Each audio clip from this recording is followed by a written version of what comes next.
Menikö tämä ottelu teidän kannalta jopa lievästi paremmin kuin odotitte? No ei mennyt, että me oltiin ensimmäisellä 10 minuutilla oltiin luvattoman pehmeitä. Meillä on ollut vähän käynnistysvaikeuksia, että me ei saada meidän puolustuksessa konetta käyntiin semmoisen aggressiivisuuteen, niin me haluttaisiin helpompi pelata sen jälkeen, kun heti ensimmäisestä minuutista alkaen pystyisi saamaan sen oman aggressiivisuuden esiin. Me saatiin sitä tänään vasta toisella neljänneksellä ja onneksi se kuitenkin sitten riitti.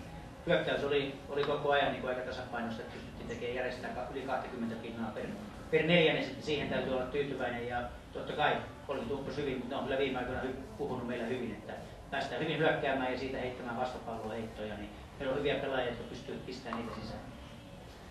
Niin, teillä oli aika montakin sieltä, siellä äijä kun äijä veti kolmosen sisään.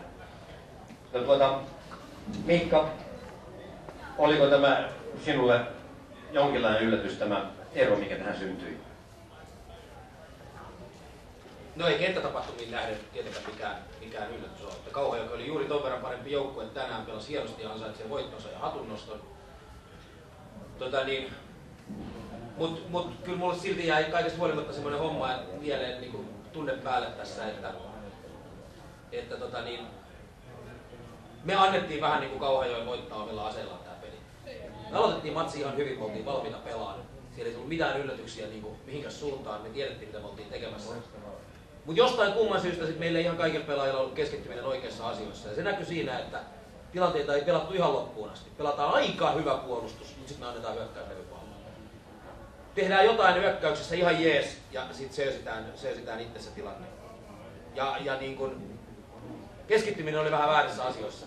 Ei joukkueen edun mukaisissa asioissa, vaan niin kun väärissä jutuissa. Ja noin hyvä joukkue kuin Kauhajoki, niin se sitten rankaisee siitä. Se rankaisu alkoi jo vähän siinä niin kuin toisen neljänneksen lopulla. Mutta kolmannen erän ilotulitus ja kolmosjuhla, mikä siinä oli, niin se johtui ihan siitä, että Kauhajoki pääsi vetämään kovalla itseluottamuksella just niitä heittoja, mitä ne haluaa. Kyllä kolmosen aina pystyy heittämään, mutta sitten se, että minkälainen kolmonen, niin Siinä on iso ero. Ja Kauhajoen Transition 30 oli tänään kyllä niinku... Ne meni sisään, mutta niin meidän vika oli se, että me päästettiin